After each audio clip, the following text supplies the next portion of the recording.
After 800 yards, keep right.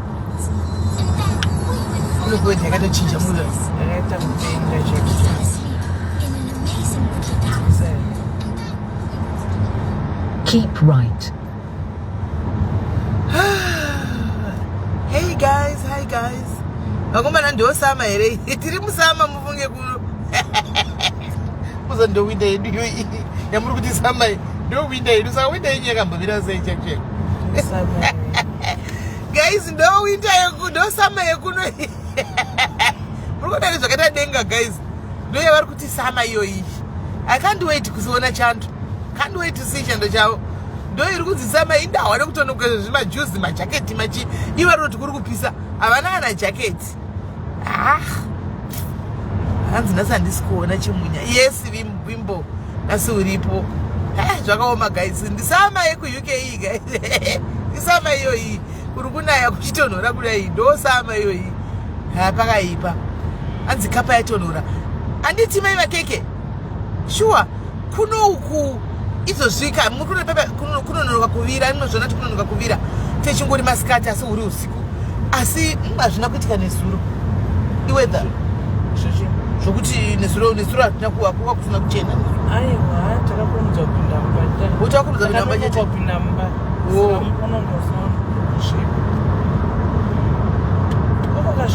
Kwakachena.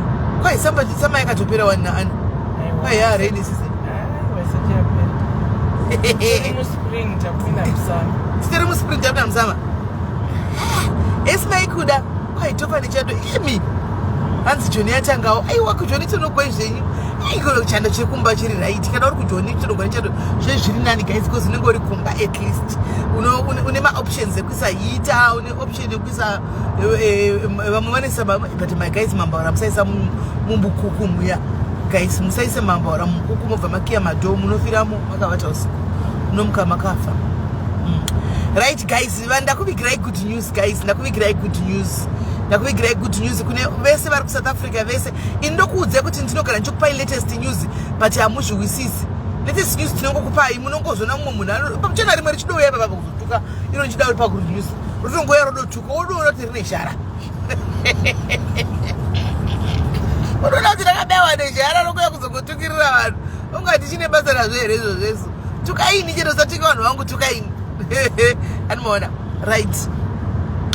Good news guys pama-ZTP holders vese vaya. Handimuzati nyaya yanga iri koti. Handimuzati nyaya yanga yakaenda kukoti. Handimuzvisiya kuti nyaya yekuti vanhu vema-ZTP anongoterminatwa just like that. Kungodzi mwedzi wakati mwedzi uri kutevera haticharenew zviri kufamba sei. And then they were taken to court antika nema-human rights lawyers. Guess what? Ma-human rights lawyers guys win a case. The judge agreed kuti chokwadi ma-ZEP akaterminatwa zvisiri fair. How can they just wake up and say takuterminata ma-ZEP vasina kuvapa notice? Antimaona because vanhu vanga vasina kutarisira kuti vanoenda kumba. Hamungomuki vakusenongoti kune munhu basa rapera guys motozviziva. Apply early. Usatombononoka chito apply izvozvo early wakakadhaizi. Usati chito apply general work permit izvozvo ari kutobuda. Kune vanhu vakato apply akatobuda ma-general work permit ari kutobuda. Ari kubuda izvozvo. Ari kutobuda anibhokudzi izvozvo kunyepa. Ari kutobuda. Go and apply now. Watobata waiver. Chikusatombononaka because kuchazara. Anomaona. Uri kuona kuti zvaannouncwa iko zvino izvi vachizati 30 June ndiri. After 400 yards. Kusera mangwani. Kusera mangwani 30 June ndo pari kuvharwa zvemawaiver. Saka this decision yabva yalika nhasi. Anomaona. Decision yabva yatolika nhasi yakaitwa iyi. Saka kuziva kuti 30 June kune kusisina vanokwanisa kuapply waiver. Anomaona. 30 June hapana nenga chakwanisa kuapply waiver. Vanenge vatovhara. Saka iwewe manje tora mukana iwewe. Nhasi kana zvichitoita itotanga kutoenda palaptop pako kana whatever paunoshandisa uto apply for general permit inobuda. I guarantee you this inotobuda. Quite the biggest mistake that they did was to give us because dzimwe nyika dzakapindira. Remember tona kuenda kuma elections and remember kuti dzimwe nyika dzanga dzakatarisa and remember kuti zvinhu zvakawanda zviri kuitika. Unoona? So apa right so major street avumirana a ruling yekuti no, it was unfair zvochokwadi the way it happened. Kuti vanhu vanongonzi maseti ipi anopera just like that, vasina kana kupiwa kana any ningikiri, vasina kupiwa any warning or something chekuti tichakuterminate pakati anti muri kuona. Saka that means paane tarisiro hombe guys. Andichika iri ndakari kuudza kuti iri zimurume remazha iri remagrazi iri riripo zimutswana tori pasita kuti chikweni nyamanza uyu aripo uyu mazivano uyu guys haridi manhingikiri maforeigners riya zinyamanza riya haridi maforeigners zinyamanza riya haritodi anomaona haritodi maforeigners zinyamanza but manje riri kupinda chi hanzi ndokudira rudo. Thank you my sister Brit, thank you my sister.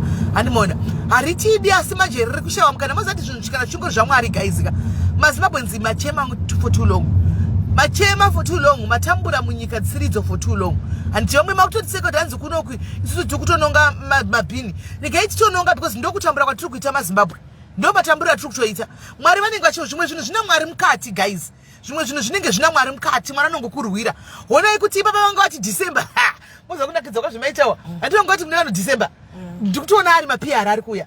Mina ite chingolikisirwa. Tichingopiwa information ndechikokukandrai. Information chingobuda nechikupai. Asi possibility yekuti zvinogona kukandwa kumaPR kana kupiwa mamwe makore kuma4 kuchinzi gadziraika aripo of which manje vakaita 4 dzimwe 4 years ka havana choice vanhu vatiwana kuwana macitizenship. Anomaona because makore avanenge awandisa vari munyika.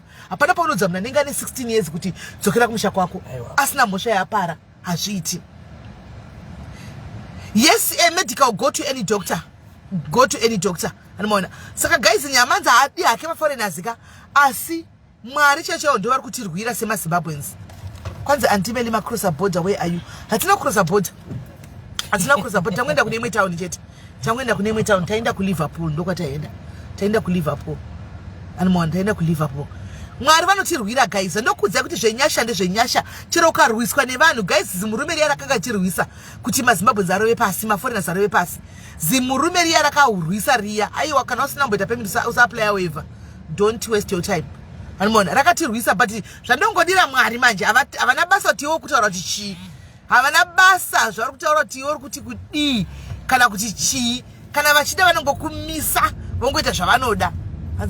Yes, ndadzoka ku Liverpool. Anomaona but tingodaro anti mazvona.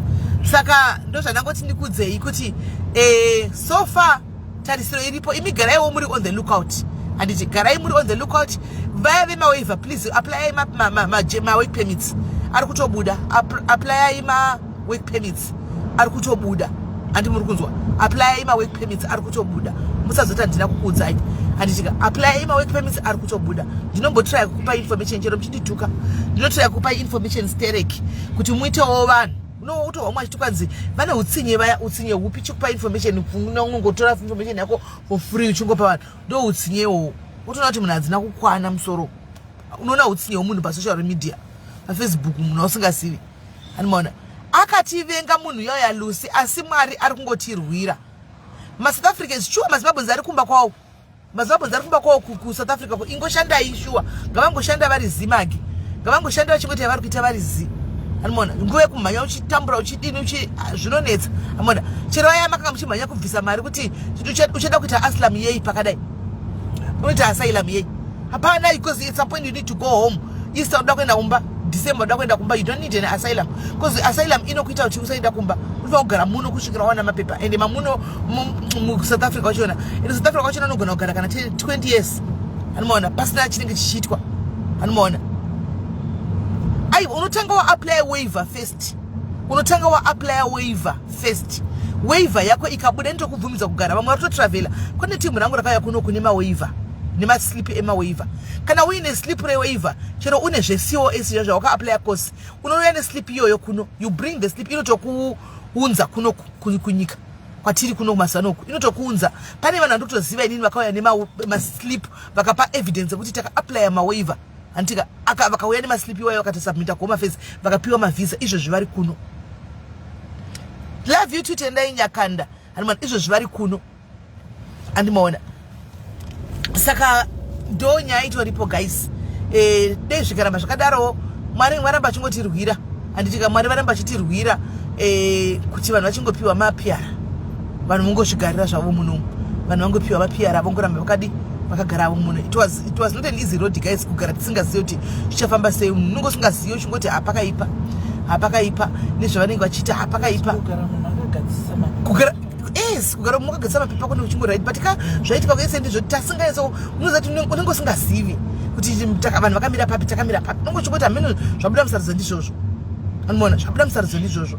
Saka now vanhu vakunyatsoziva kuti no kwanza asylum takes time everywhere even kuno ku-UK 20 years wakamirira. So you see now 20 years usina kana mbovhera wakaenda kumba usina mbovhera wakaenda kana kumba iwo pamwe unongori kumba imimi vari kudhaya kuino na UK zviri nani kwauri kwese kumba kwacho kungoendeke zvekumhanya. Chiimagine uri paese pekuti niko kadongorera kumba paese kudongorera kumba izvo i1 o'clock munhu akasimuka kubva panapa pachienda kuZimbabwe ka makuseni kuchiedza nenge achisvika kumba warareko marasika makuseni anenge achisvika kumba anomaona andimazviona.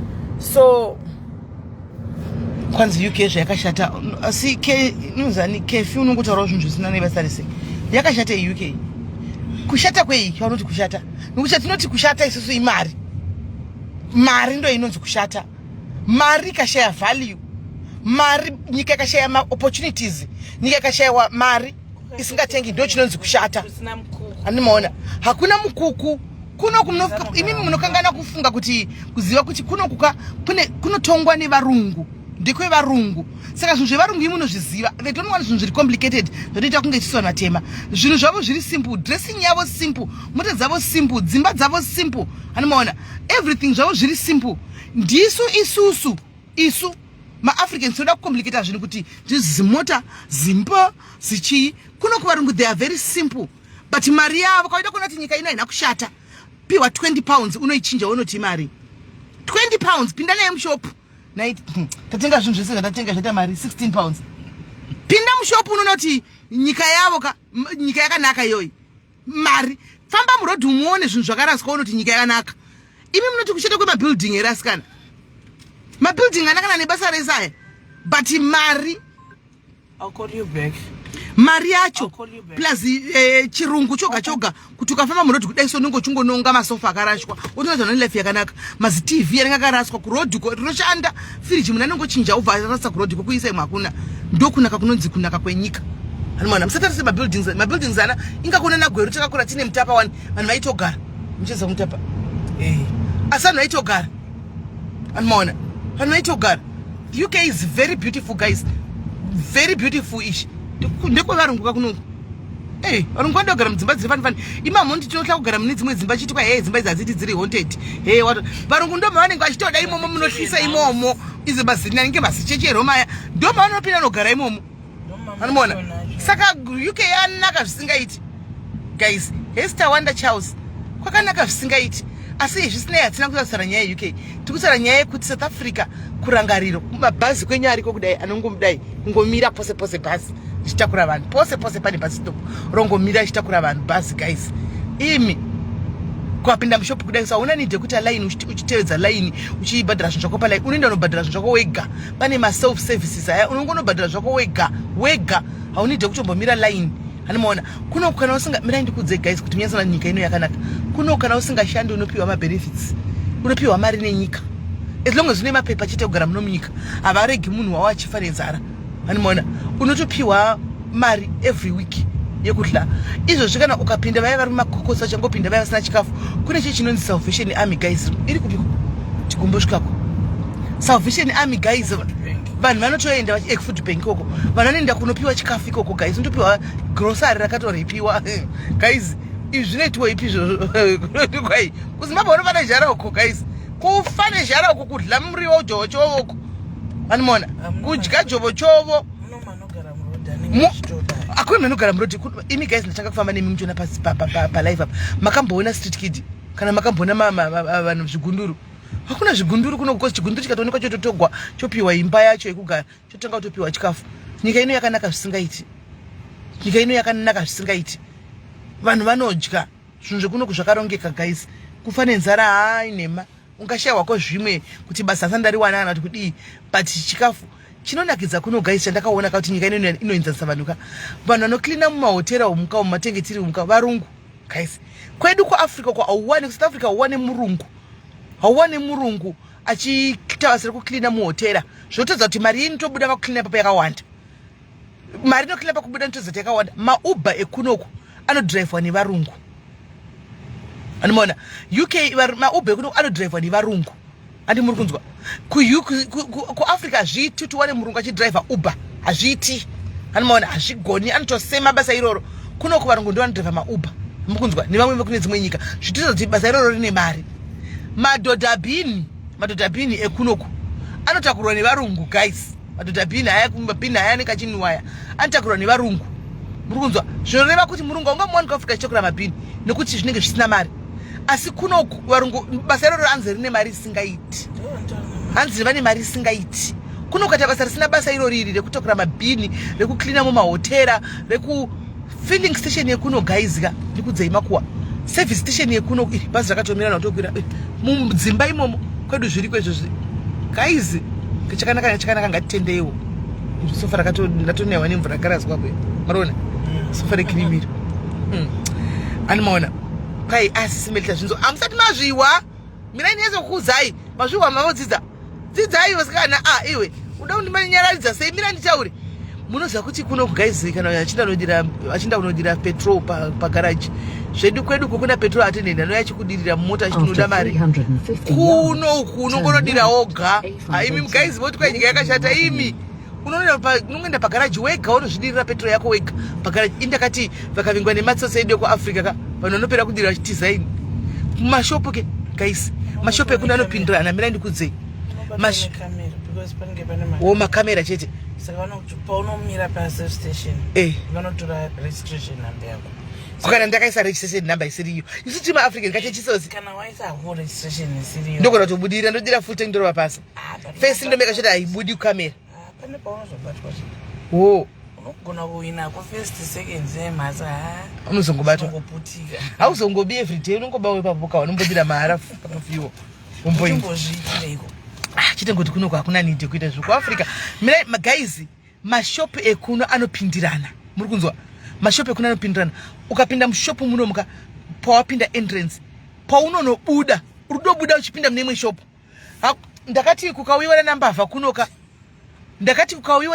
kunoka vanoita party guys vanoita party kunoku zvandakaona ndichakuitirai live one day tiri mushopu muone unongopinda uchikufamba uchitopinda mashopu uchiinda uchitobudako chero watenga uko hapana nokubvunza slip chero watenga chimwe chinhu kushopu yekutenga ko chinobuda dzimwe 3 shops kusvika unobuda hapana nokubvunza slip zvose zvachinosenzei chisina tag chinonokuririra somehow plus unenge uchionekwa kane kamera kuti hauna nemazariro anenge mashopu aya vanoona security inenge iripo panotora security room inenge ichingotarisa makamera chete vangambotarisi vanhu vese zvinenge zvakaita mumashopu muya takapinda mupuraima keya yekuko mazani makurira yakaita mazariro amakamakaa ine madepartments kaukuko takaenda ine madepartments kuti kune kwemusoro kune kwemamakeup kune iri shop 1 kuita zimrabaraba reshopu kudaro anonga achikuona paine mazariro amunenge makaita kungotora chinobuda vanokuona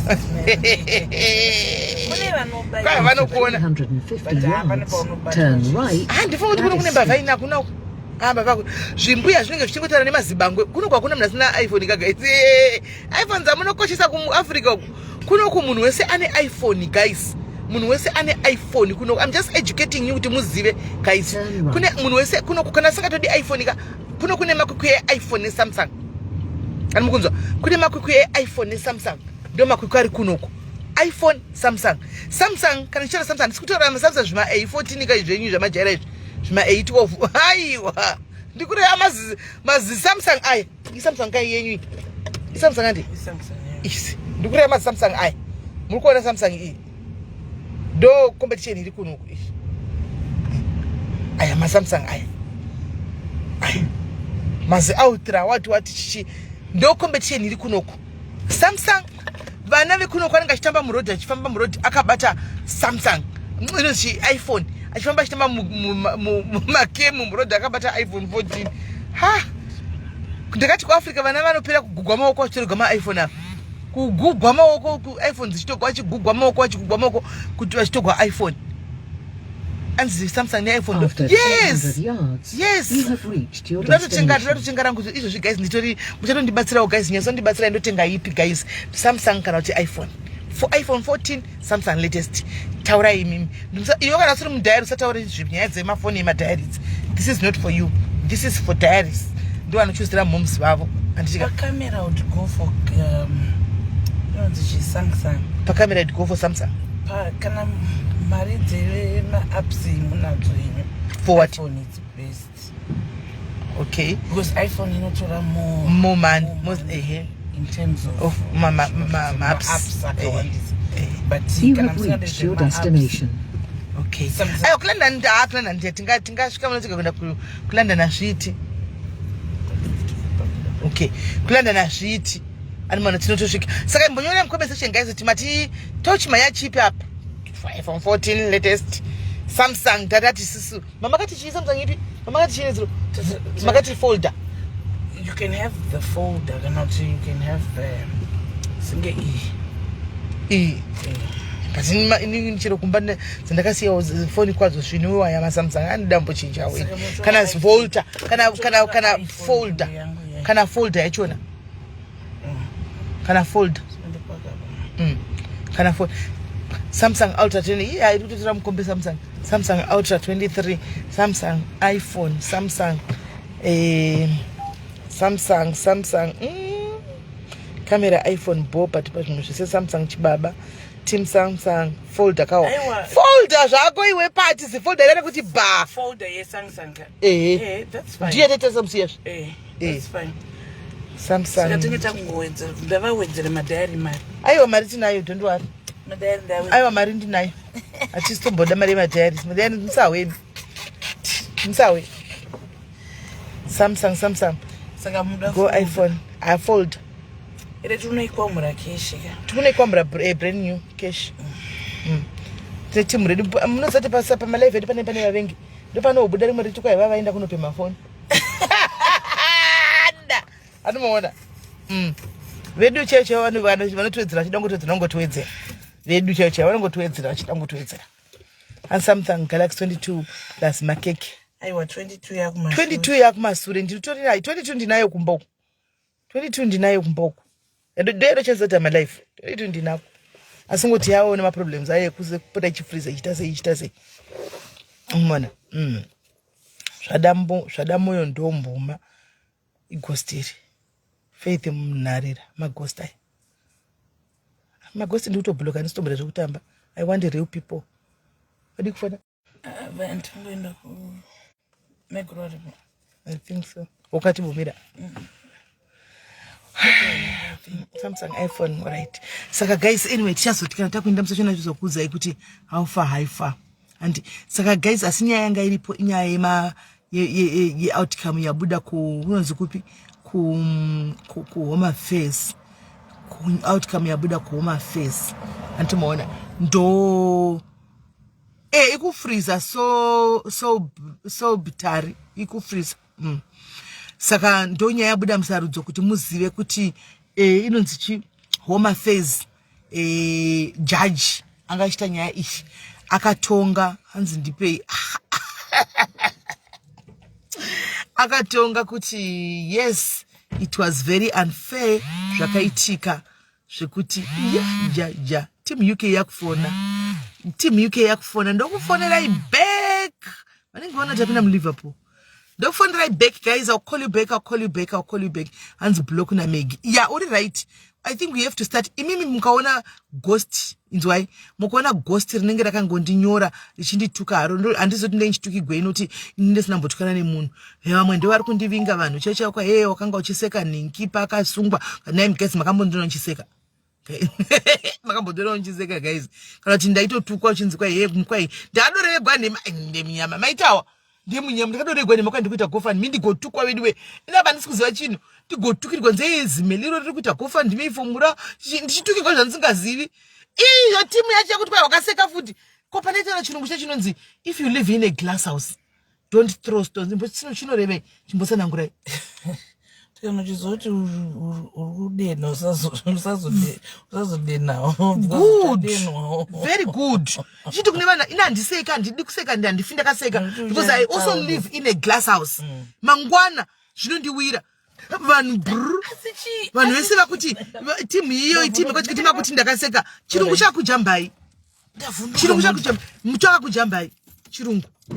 Ndakati if you live in a glass house don't throw stones, meaning to say kuti andigone kuseka hangu because mangwana zvinogona kundiwira. Andichimaona kwanzi makanga mchiseka kaita live mchiseka.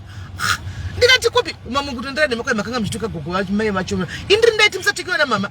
Indri ndaiti the guys is not fair to include parents nevana pazvinizvi. Ndakuenda katuka. Munotsvaga munhu kupedzera shungu dzenyu chokwadi. Munotsvaga unopedzera shungu naye. Munoona vandapedzera shungu kumunhari ro. Muna ini ndini munhu inotukwa ndichiti ndikati ndichivedu musadai ndotukwa nzi bvaiwe usadai ndo ndasi ndakuindinizve. It's not fair, Joshua. It's not fair. But Ipo, kuba pakapa. Never see the kumberish. Answer, please finish my ZTP. Munoko ndida tenda kana makula information ma ZTP. Pana mndu pamoja na zimwe moya mchindi bvara mchindi tuka andikupi information. Tangai mati please. Itai please, we want info. It is sorry. Ndokupa info. Yes. I want kungoti kwandigrema lipstick emak endakanaka mamoyo ndakatenga hango emak ndikazora kudai shamwari kubata glass kudai kana kumbochuka glass ari pamberi ndinda kunda makala ese anu lastaka kana kapira wontumira makala ese ema lipstick mai mwana apaka ipa right chinzwa guys munzwe saka nyaya yemazet imbaba junior makamchindichuka kai imbaba junior takaona comment yavo baba junior imi muri kudai panapa muri kudai pana baba junior imi member nasina kuwarikidzai nasina kubatai nasi muchati nanzva nasi baba junior imi maindituka munhu wemurume mama kanga muchititukirei baba junior ndakaona comment yenyu mama muchititukirei baba junior takamandisira e-wallet mainitukirei majina munongo hakira muno murume mkazo yachukura mchi hakira kwa kudiko na jina ndongo wachi kudiko mind you please what it for whatever comments please baba junior have vibe no tashika kwa tukwenda guys ba juju mind you create mastery too. Mama page kunoizi makers ngoma inditukire. Osho kana mimi ngandipedza. All right. Ndamunga tipinda mumba zvendoya. Ndibe ikinde kuyokia moto. Ndibe ikimburisa madisco kumasuro. All right. Saka guys ndati nini court ya South Africa home affairs yabatwa nemhosva minister vabatwa nemhosva yekuterminate ma permits muri kunzwa pasina notice. Court ya rula anditi maona kuti home affairs what they did was very unfair to just terminate the permits like that. Vanhu vakatarisira more and they terminate. So apparently izvo zvinoreva kuti zvinogona kureva sezvo outcome yabuda in our favor. Hani muri kunzwa zvinogona kureva kuti maZimbabweans now kugarawo une hope. Imimika apply. Alright, kana muchambo busa begere muchambo apply ama waiver. Anditika asi antivanga vakati December tokupa 6 months. Zvinoreva kuti tarisire kuti panogona kukontinua not ma 6 months ari kutaura zvemakore pachigadziswa maPR ndo zvatovepo.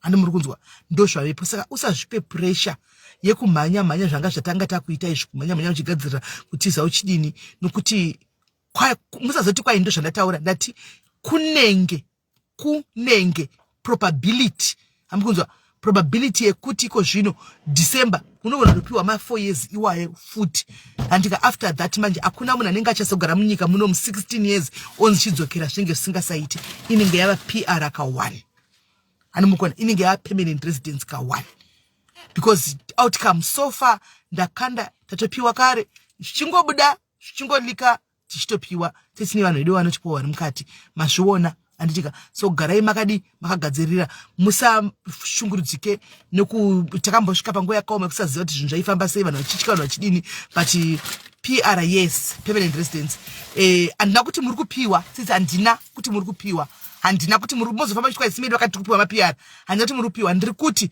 mabudiro azvaita zvave netarisiro kumberi uko zvaane hope yekuti kunogona kunzi probability yekuti ma-PR because already magarisa makore akaona munomu handika mozoshandudza nechirungu chinombonjengaka ndikutozviona kuti vanhu chirungu chinombonjengawo mastreet anomaona saka ndo zviripo chishandai makasununguka makatsvaga nevaya varungu vachiti mabasa chichichi guys ingotora bepa randakupostera iro monopa varungu venyu kuti kono izvi ndo zvakabuda musarudzo. That's not a fake paper, that's a original document yatouyawo mumaoko medu anditika maoko mangu moenda kunodi monovataridza varungu kuti saka basa rinogopera sei anditika saka ndiri kunzi ndichiuya mumba ndiri kuuya ndiri kudedzwa chirega ndimboenda guys ndosodzoka zvangu tonyatsotambura andika ndingoda kutenga dzimba varingodongorera oda kutenga dzimba idzodzi saka chirega ndidini chirega ndibude ndimboona kwandiva ndoda kuona apa then tozotaura pamberi andika asi so far aiwa hope chaiyo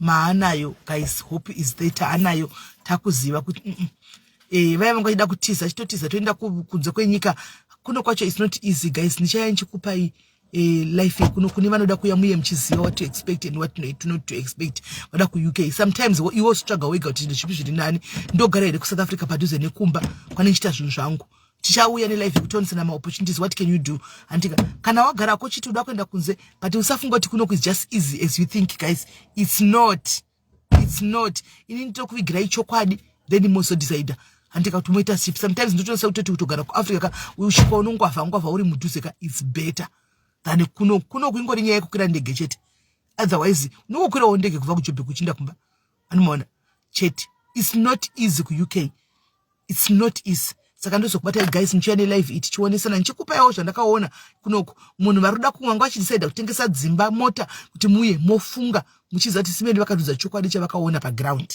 mubva madecide mogara pasine mhuri yako modecide kuti moinda here, do you go ahead with the plan kana kuti you stick ku SA because ndodira SA ka inogona kuve yaita seyadhakwa iko zvino but vanhu vaya guys musa chokwadi vanorwira nyika yavo zvoti sei takangowana nevanhu veku SA vanorwira nyika yavo izomboindi down the drain like Zimu never because South Africans anomira havadi nenyika yavo mpofu chaichayo inomira muri kuona inomira. Saka guys nichazodzoka ndokudzai tigai nimbopinda nimboona vamwe apa nditika love you guys, bless you later.